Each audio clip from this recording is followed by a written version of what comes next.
Welcome to Tracking the Cats. I'm Bob Saban.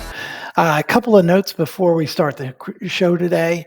At about the 40-minute mark in the show, Steve White just disappears. He was there while we were recording, but when I downloaded from the cloud, he was no longer there. So we've had to edit him out of the last 10 minutes of the program. Also, if you are looking specifically for information about the football team and the Southern Conference Media Day that was this week, that shows up about 22 minutes into the program. So you can skip to that. But it's a very interesting show, and I hope you all will join. And here we go. Welcome to Tracking the Cats. I'm your co host, Bob Saban, along with Steve White. We do this every couple of weeks and we follow all things catamount. We're brought to you every time by Stanberry Insurance, your insurance headquarters in Silva, as well as Waynesville and Highlands, multi line insurance agency that'll cover all your insurance needs. So, as we get started today, I think, Steve, you would agree we've got a fantastic guest. We had the one voice of the Catamounts, Gary Ayers, on a few months ago. We've got the other voice of the Catamounts, and I don't mean it by just the other voice because he can be primary for a lot of the broadcasts. You've been around 30 years, and it doesn't seem that long to me, but we've had Daniel Hooker online since 30 years, the 90s, the 80s. What is it? When did you come to Cullowhee? How did you get there? You've got a great story of getting to Cullowhee from your hometown in Randolph County. Yeah, great to be with you guys. Obviously, appreciate all that you do for the Catamounts and this program. Obviously, that highlights so many things that we do. It's tremendous. But yeah, no, it was a 1996 basketball tournament in Greensboro, my hometown, and one of those deals where I was looking where do I want to go to college as a junior in high school, and we'll go see a Western on Tour event. And Greg Duff sold us tickets in the back of the room at the end of the night, and we went to the Thursday night game. Of course, it happened to be against Appalachian State, and my displeasure and distaste for the black and gold polyester started at that moment. But won that game, obviously, and then got to watch Ann Quell drop 40 plus on VMI in the second round, and you know, come championship Sunday, I said we got to go back, right? We've gone with them this far, and obviously the dethroning of the coronation party that was supposed to be held for Davidson there in the Greensboro Coliseum, we spoiled that party and figured from that point forward, I was stuck. I was a catamount, looking forward to coming up here and being in Cullowhee, and like a bad penny, I just keep turning up. Like a bad case of the Cullowhee crud. You just can't shake me. You can't get rid of me Well, you couldn't have picked a better year to see basketball. Yeah. for Well, sure. yeah, Daniel, tell us about like your route to becoming the current associate AD for athletic media relations. We used to call it sports information director back in my day. And what attracted you to your current career? What got you started? What was the motivation there? Yeah. Probably my hind parts polishing the bench for many, many times on many different sports. Now, it's one of those things that everybody finds that ceiling at some point in their athletic career from little league on up. And, it's not an easy thing when you go from being like an all star, like I was in baseball coming up, move to a different town. And all of a sudden there was small town politics and coaches that had their team picked out. And, I realized at some point my playing days were not going to let me go any further.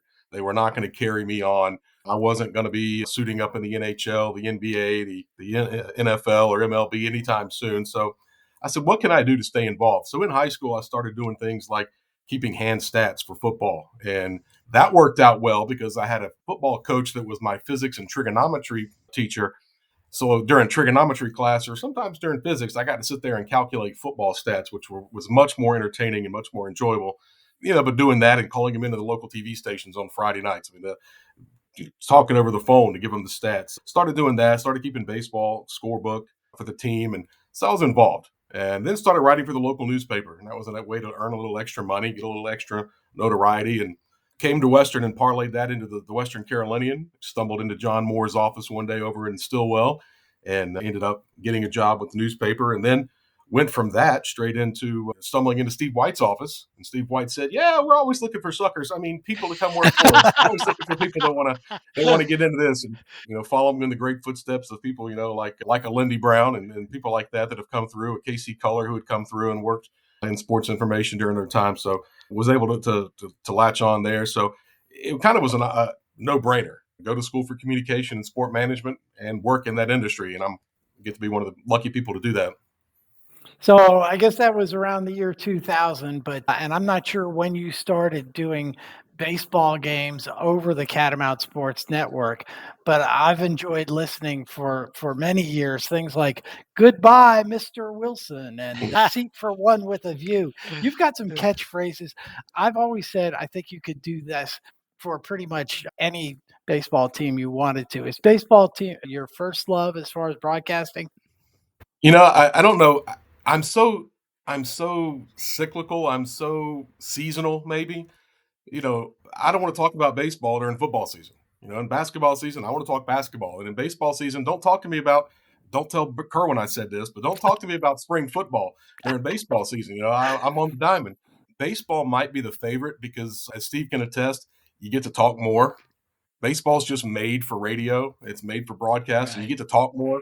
And sometimes I feel like it's just me sitting there talking to myself. We have a great fan base, and we have a lot of folks that email in, and taking emails during the broadcast has been one of the best things. You're able to answer questions, and if somebody happened to miss something, what happened there, you can recap things for them, that sort of thing. And I love the interaction, and that's the best part about it.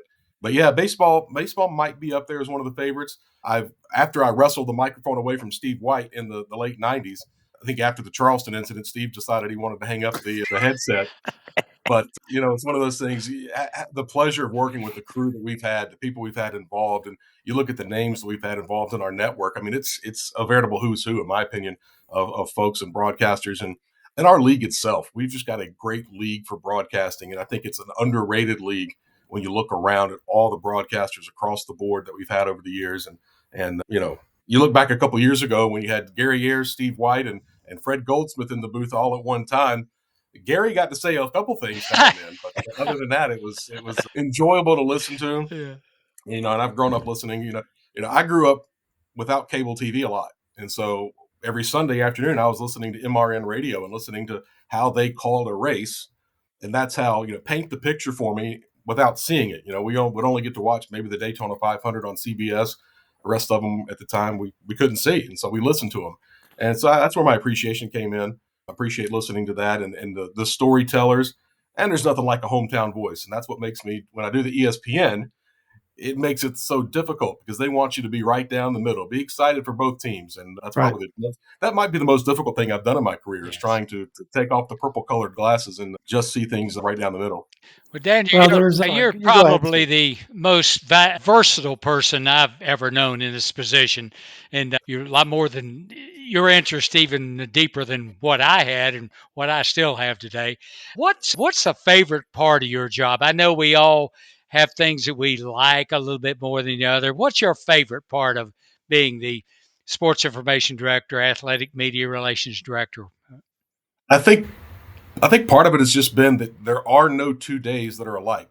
There are a lot of similar days, but there are new two days that are alike. You never know what you're going to get when you come into the office every day, what you're going to deal with, what you're going to have thrown at you, what you're going to be able to do. And I think the abilities, the availability to do things here at Western, to be able to do the radio and do television and do things along those lines have all been huge. They've all been things that I've thoroughly enjoyed. And again, it's just one more thing, that I get to do. It's not the things that I have to do. Those are things I get to do.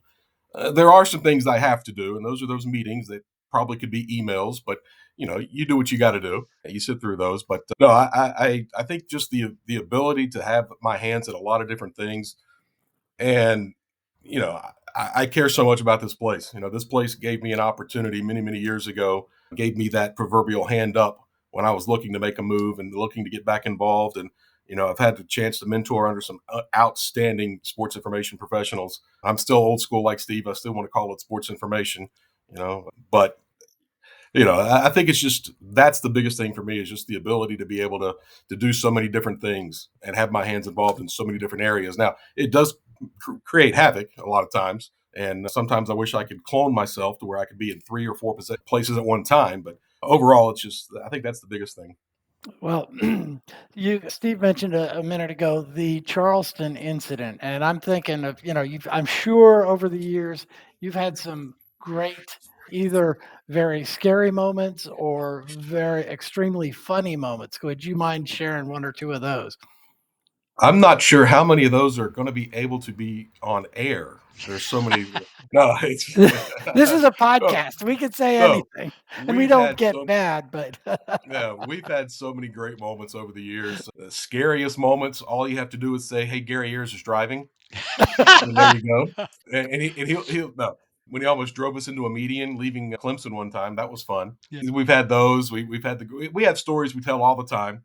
Some of those are Steve White stories that we've recycled, and I've turned into Steve White because every time we go past Irwin, Tennessee, you know what story I tell. Every time we go down and we head down through through the Gap and we go down towards Atlanta, you know what story I tell. When we go over the Tallulah, you know what story I tell. And so those are the recycled Steve White stories that we still drop in every now and then, and we've built our own. But yeah, traveling with the radio crew and with our SID crew, probably the favorite thing about the job, being able to be on the road with those guys. There's just memories you can't.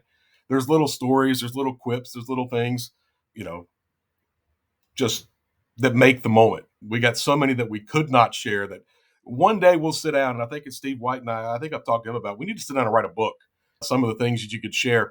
Many people might not find them funny, but we find them doggone hilarious. But we've had plenty of moments like that. Losing luggage at Arkansas, and we get back from Arkansas, and then all of a sudden on TV broadcast, I see my suitcase sitting on the sidelines for some reason.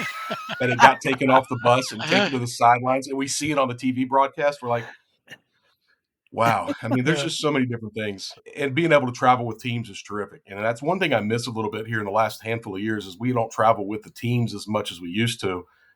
Probably since COVID, really, because I mean, it was always about keeping the bubble tight and not bringing outside people, blah blah blah. Um, but being on the bus with teams, sitting behind the late great Larry Hunter, and you know, Hmm. watching him watch film and just getting an appreciation of that. And of course, every time there was a foul that he thought should have been a foul that wasn't called, and he would hold the laptop over his shoulder and say, "What do you think? You think that was a foul?" Yeah, coach, it was a foul. 3 in the morning, 3 in the morning, it's still a Yeah. foul.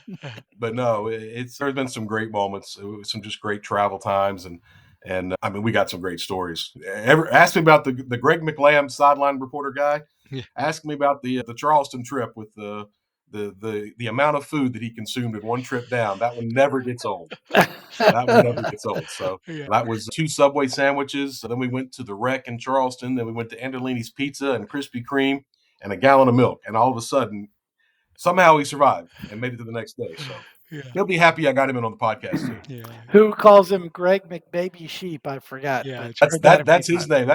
That's his. I think it's his handle he uses on our fantasy football. MC Baby Sheep. It's like easier to say yeah. than McLam, I guess. Yeah. Hopefully, you're going to be operating out of a new press box for the 2026 season, a year from now, plus. Like I did 52 years ago, Hook, when we moved out of our telephone booth at Memorial Stadium. It was a glorified telephone booth. Went over and what's this still standing today in Whitmire Stadium. 50 plus years ago, we moved into that. Thoughts about what you might be thinking or doing, what you might do that you will always wanted to do when you do your last ball game in the press box at Whitmire Stadium. You've thought about that yet? Well, I hope when you said that this press box is still standing, and I hope you knocked on wood. And then you said, I've been told at the end of July next year we're hoping to be ready to go with that ahead of next football season. That'll be good. Of course, we give a little buffer there. It's a state project. You know how that goes. Weather, Yeah, Western North Carolina, you know how that Yeah. goes.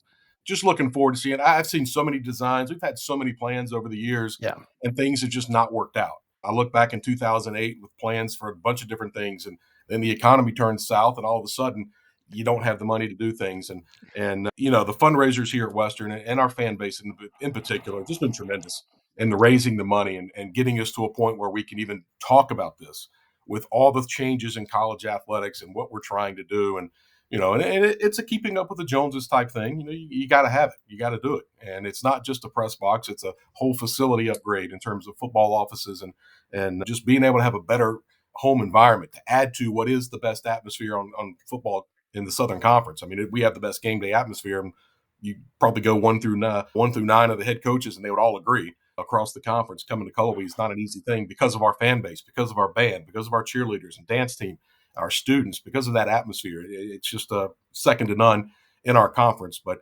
I'm looking forward to it. I think when we get the new press box, I'm still going to take the stairs just for old time's sake and not use the elevator that's going to be there. I think I'm going to keep the stairs going. I love looking back at old media guides, and every year Steve White, the fledgling comedian that he is, would always have in there 30 years, Whitmire Stadium press box, elevator still broken. Every year that was in there. But Heard that one, yes. yeah. Yeah. So yeah, it's one of those that it served its purpose, and and thanks to our facilities on campus, we've renovated it a little bit.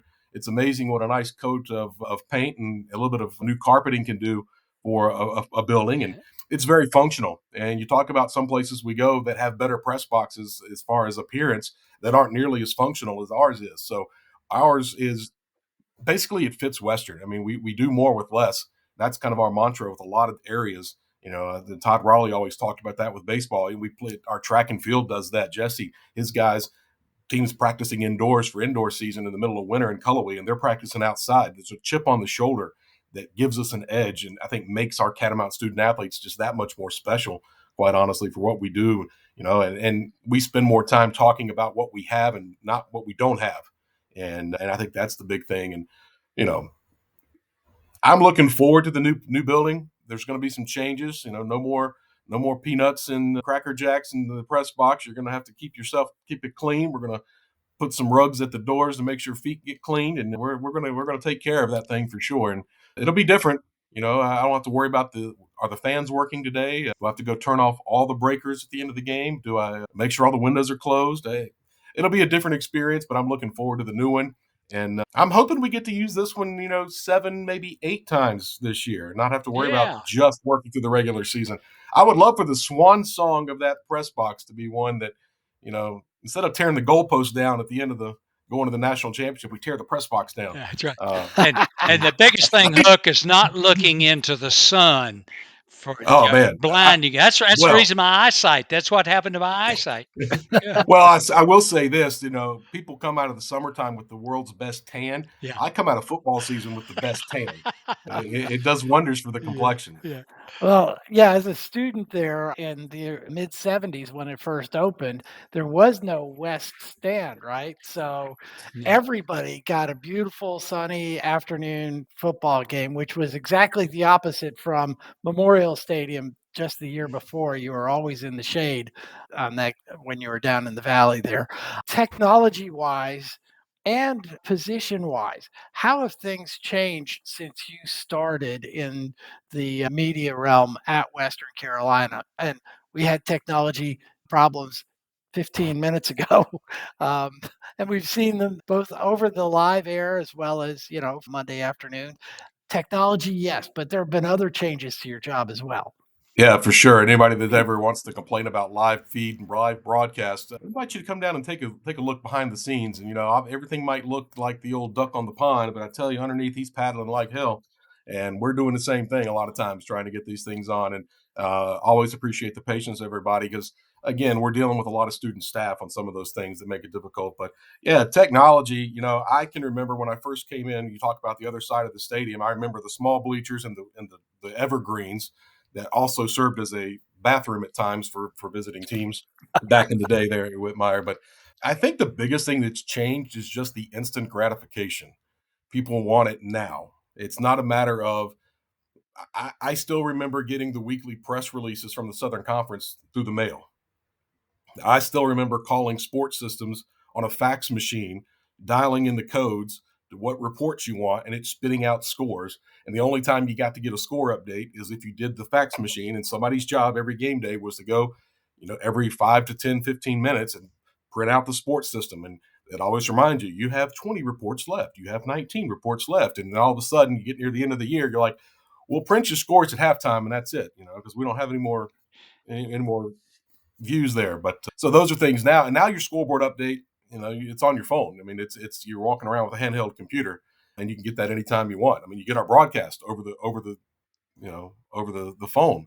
Whereas we used to use a phone for broadcast, but it was a phone line, and now we're all IP based, and all the stuff that's changed that way. So it's been, I was fortunate enough. I learned to type on a typewriter.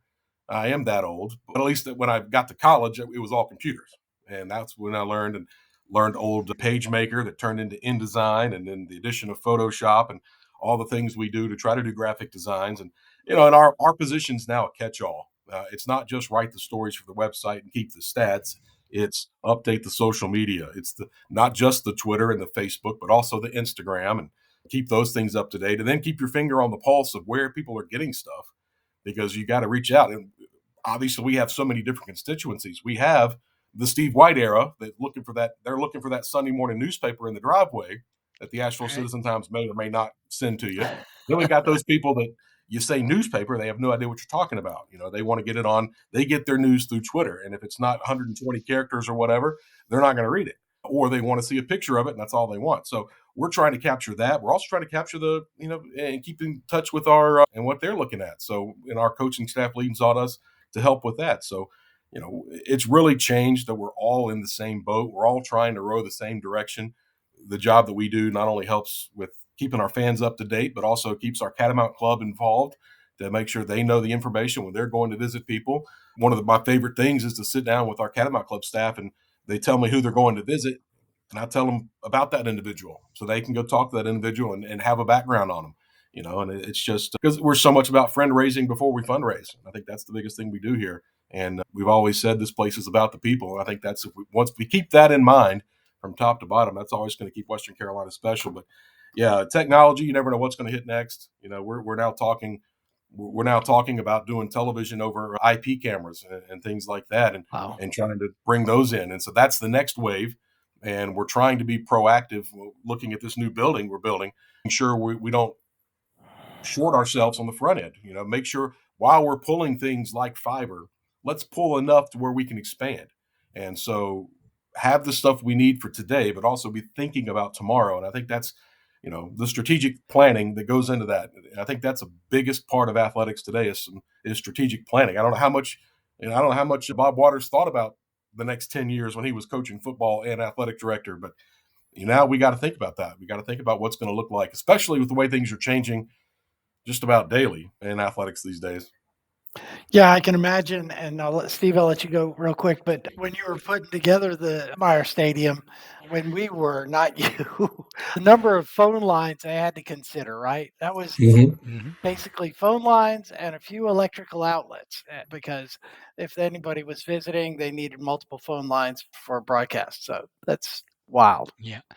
Yeah. Now, getting back to the present here, guys, the Southern Conference Football Media Day was held in Greenville last Tuesday, and about the 9 head coaches, the media representatives from the different areas around the Southern Conference. Each coach brought a couple of players. Most of them brought a couple of players.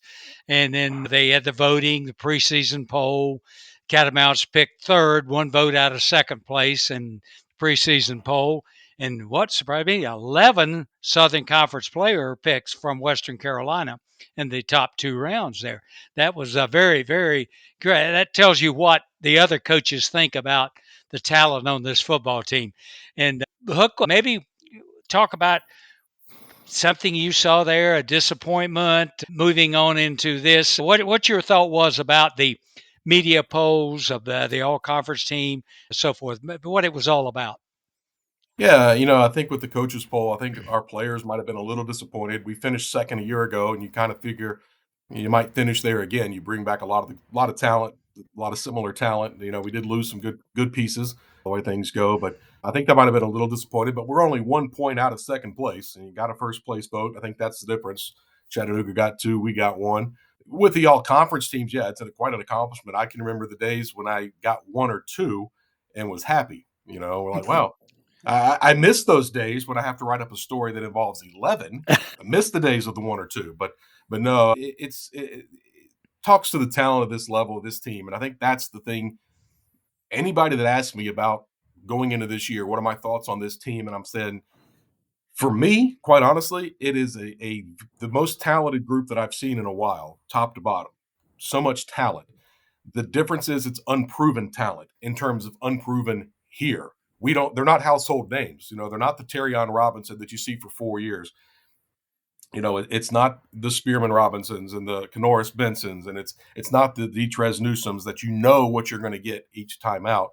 It's new guys, a lot of new guys. You have the Branson Adams who return to give you that spark. You got some guys that are back, like a Kamari Reed who was here 2 years ago, didn't play last year and is back this year. Jalen Trezado, who I'm really looking forward to watch him play, a guy that came in a couple of years ago as a freshman and then left, but has come home back to Cullowhee here, a kid out of Florida that wants to be involved in what we're doing offensively. And as an offensive player, why would you not? Uh, School record passing yards a year ago. You're talking about putting up video game numbers.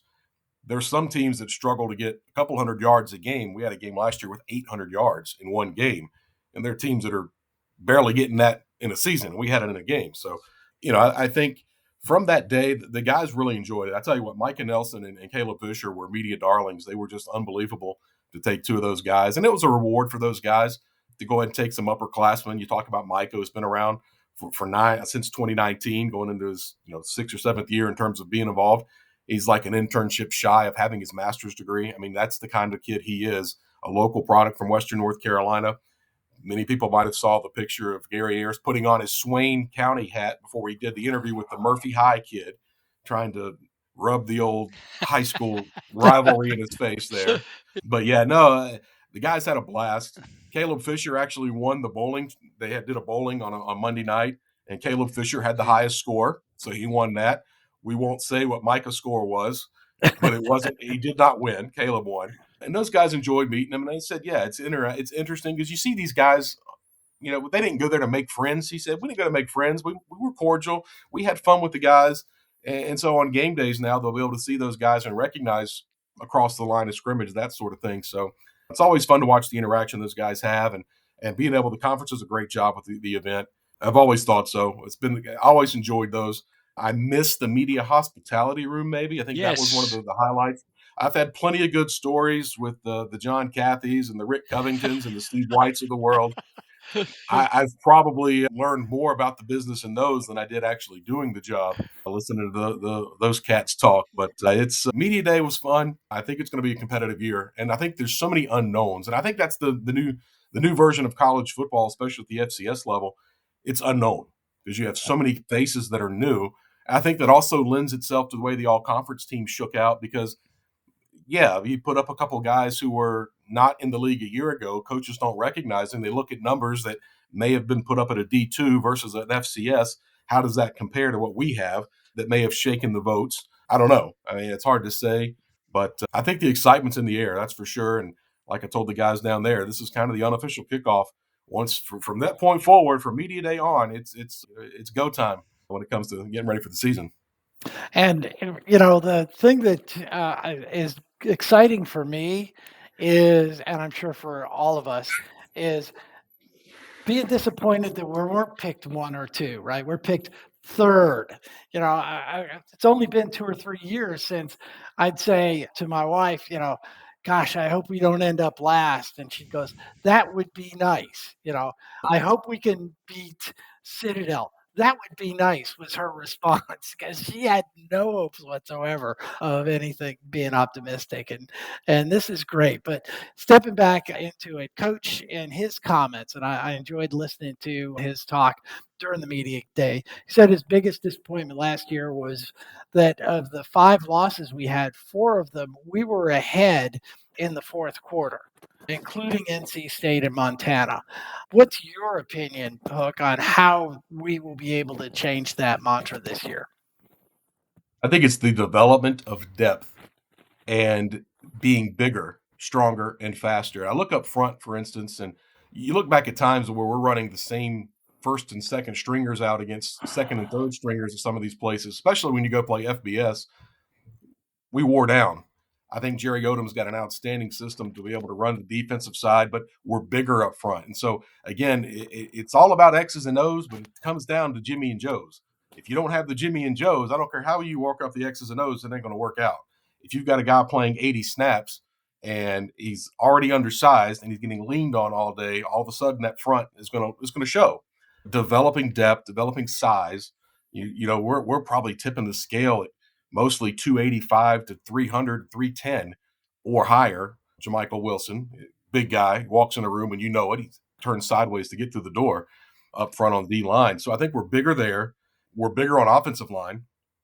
I tell you, I talked with our Serbian transfer from Boston College, who was an outstanding. He is a delight to talk with. I'm already trying to think of what we could do with him through the year. When he dropped the Ivan Drago line from Rocky Four on me yesterday, I almost lost it.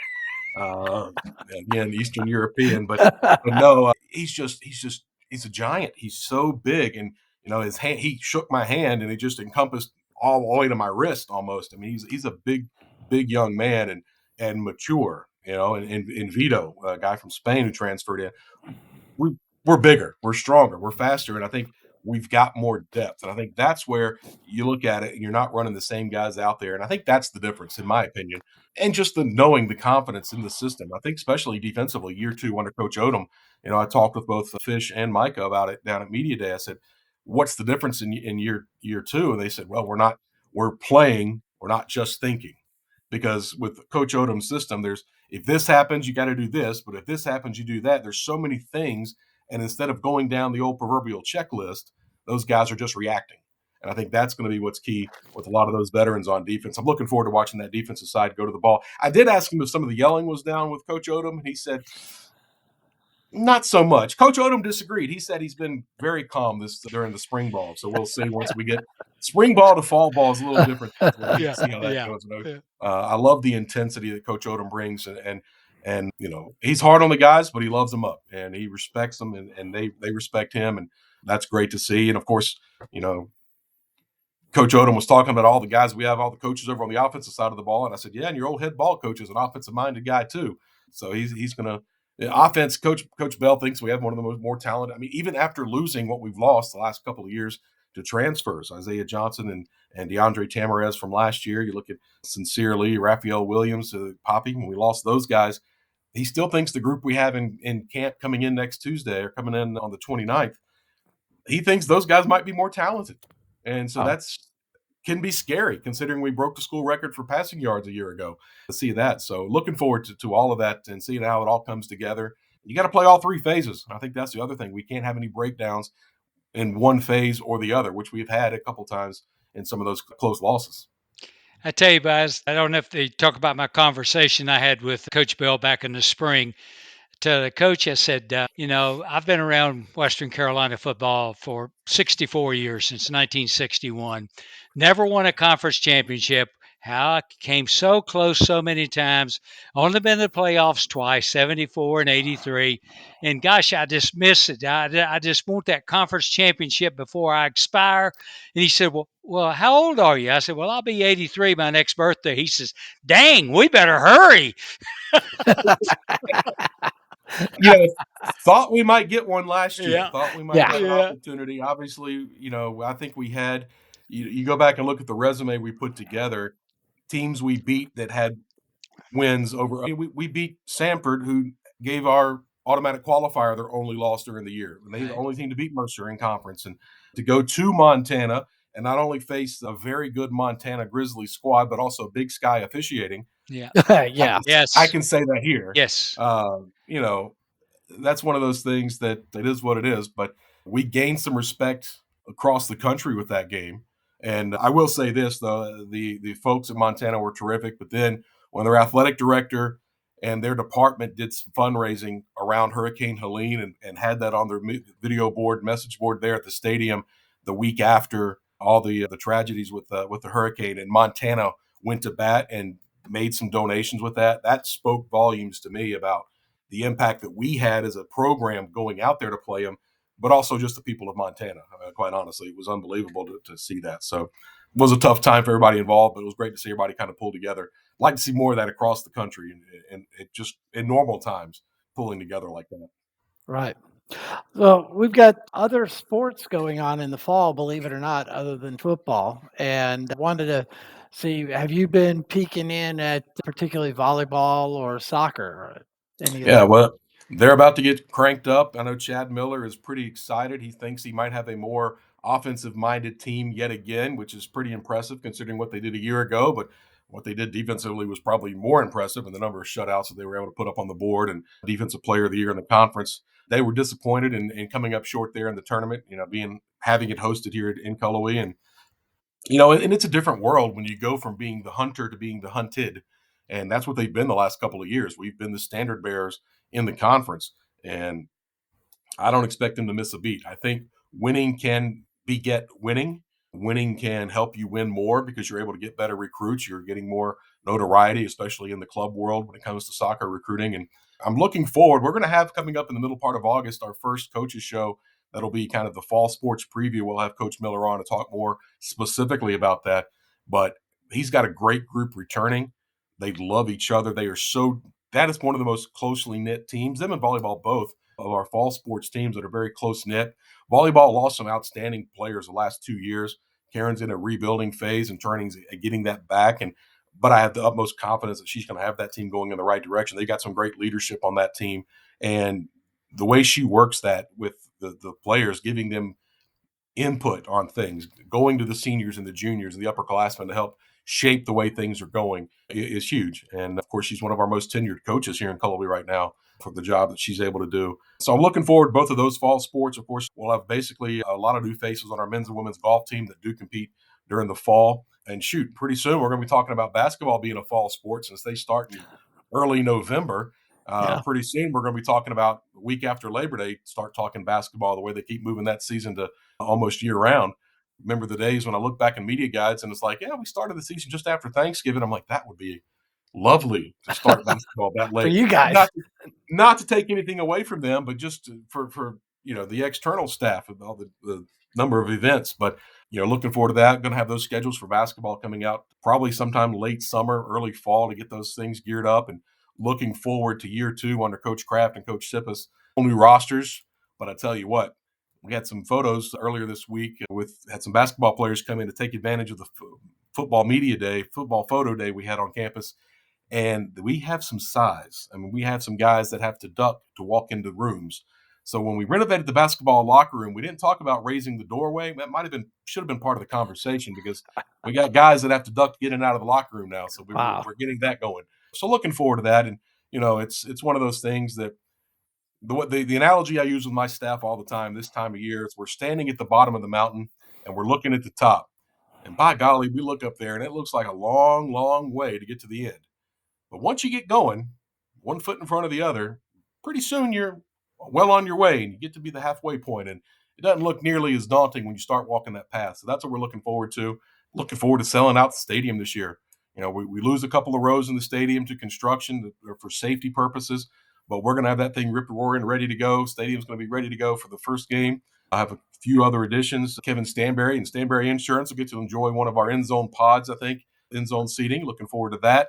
I think one of them might still be up for sale. If anybody wants to purchase tickets down there, get your season tickets because, like I said, they're going to go fast, and we're going to get to single game tickets, and we're probably going to be talking about just a few hundred left over instead of a few thousands. So get in at the ground level. It's going to be fun. It's going to be a fun season. Cool. Well, one last thing. You've either been a lead or secondary announcer with a lot of folks, including, that guy, Steve. Who all have you really enjoyed being with? I remember I worked at WLOS for a couple of years, and I liked Stan Pamphilis. He was just the weekend anchor when I was there, so it was a long time ago. But tell me, you guys you enjoy working with. Well, the only problem is it's really a small list because Gary Ayers has dominated that for the last 30 years. I mean, his Hall of Fame career, it's hard to say anybody else, but obviously when you get to work alongside the legend Steve White, even though he called me Gary every time, hard habits to break, I know. And it was always, well, Gary, you're not Gary. I'm like, I know. I'll answer anything. Working along a legend like that and Steve White, he's forgotten more about Catamount athletics than I probably will ever know. He is our historian for a reason because I think they laid the first brick in 1889 and Steve moved in 1890. Uh, Ready to go. He built the house up on Buzzard. Yeah. But no, I mean, obviously, when you get to work beside a Hall of Famer like Steve White or a Hall of Famer like Gary Ayers, a guy like Jeff Bryson, who's been doing it around this parts for so many years, former students that I've worked with, like a Kyle Rush, who's been able to come up, a guy I went to school with, and we did sports talk shows in college with, and Greg McLam, having him alongside along the way. I've been blessed to have the opportunity to, the ties with Justin Gray. We had Dino Gaudio come up and do games with us. And I'm like, wow, this is kind of cool. The guy that was literally sitting on an ESPN desk last year is sitting courtside in the Ramsey Center here now. I enjoy everybody we worked with. Pete Yanity, that I get to do TV with a time or two is fun. Dan Gibson, another guy I went to work with here in the department. I've had him along for TV. I had a good friend of mine that I worked with down in Charleston, did TV with me alongside, did radio with Gary and Rick Richards, a former arena football coach. We've had our share, but again, it's hard pressed to be able to overtake the Hall of Famers, Steve White and Gary Ayers, those guys, and of course Jeff Bryce, in my opinion, is Hall of Fame, and I keep hoping that maybe one day my name might be called. And I don't think I'll have the same kind of jacket that Gary broke out at his that he could still fit into from 1980 whatever. But no, it's a world of fun, and like I said, I've never seen anything but through purple colored glasses. Gonna be tough for me a little bit because I grew up a Wake Forest fan, and we're going to play Wake this year. They've renamed that stadium, so it helps a little bit because up until the last couple of years, probably had still seen more games down at Grove Stadium than I had here in Cullowhee, but I think I've surpassed that now. I came to Cullowhee and had my ACC sins washed away by the daddy of the Southern Conference. So yeah, and I'm looking forward to that. I'm looking forward to all the games. Each one brings a different challenge.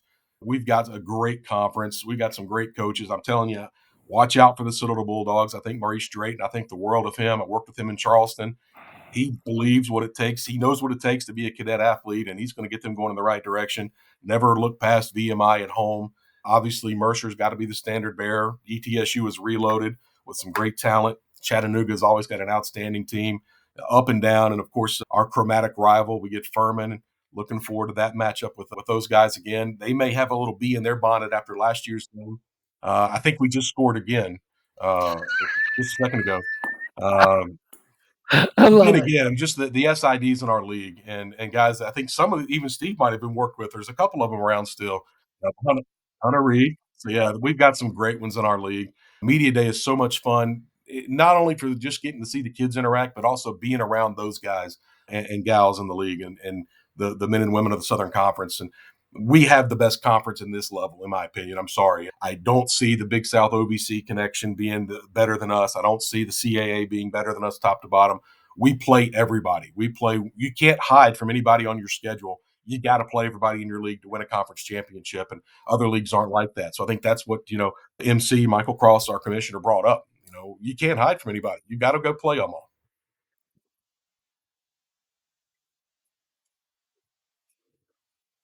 Well,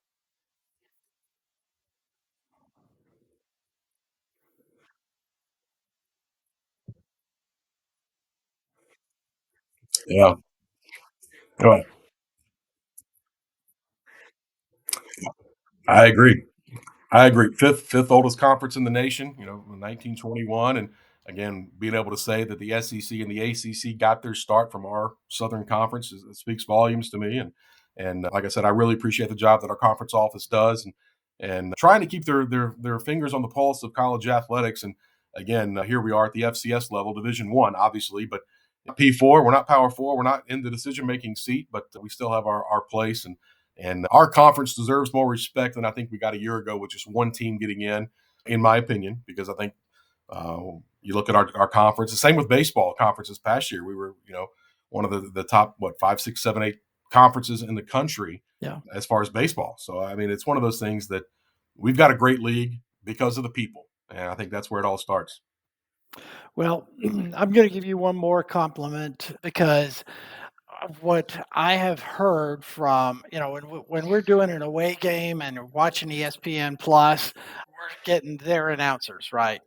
And you said it's difficult, not always to have the purple glasses on when you're doing a regional broadcast. Mhm. Most, maybe all of the other guys out there in the Southern Conference, I've heard them all, and we're certainly at the top of the class as far as between you and Gary doing a professional job of announcing and keeping everybody who's listening and or watching very informed with what's going on, and we appreciate it. And I think that's why you see the number of viewers that we get. I mean, you're able to track some of that, particularly online, and I think we do a pretty good job of that compared to some other schools in the conference. Yeah. Oh yeah, Well, if we didn't, Jeff would let us hear about it if we didn't. I know that for a fact. And he does. And what people don't realize is behind the scenes at football, all the pushing of the buttons and all the breaks and everything, all the production work Jeff's doing behind the scenes.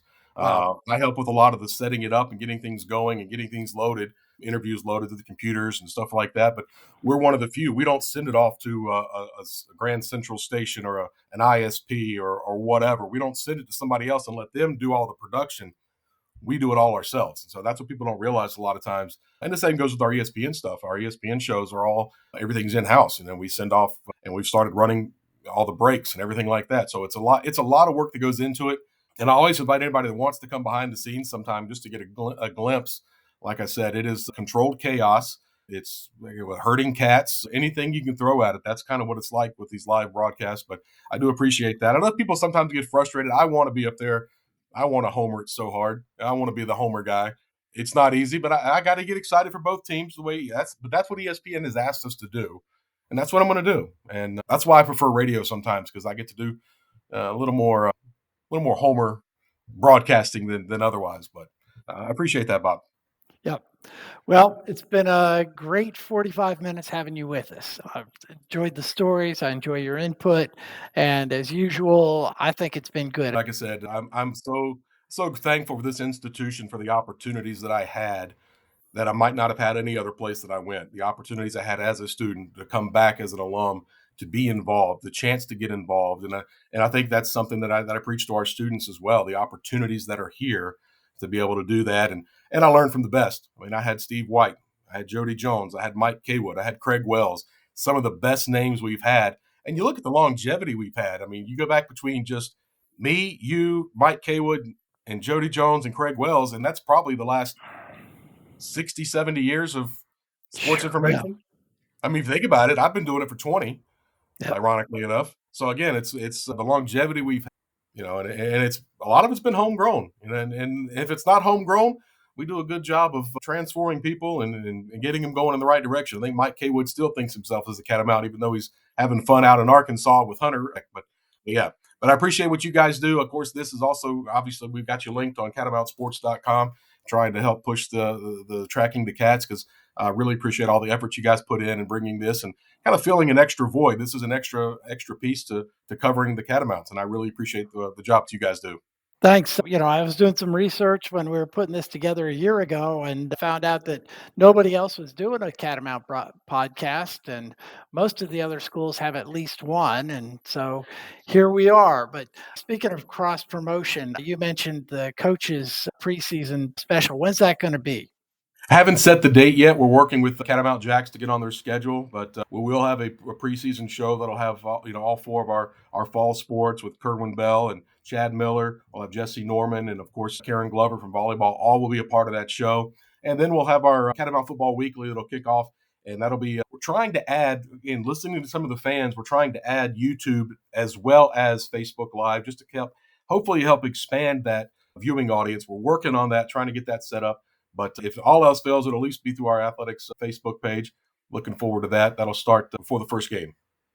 Well, thanks again, Hook. We appreciate it and hope to have you on again soon, particularly if as we move in through a successful football season. But Of that'll do course. it for this Tracking the Cats episode, brought to you as always by Stanberry Insurance with offices in Silva, Waynesville, and Highlands. And we will see y'all next time.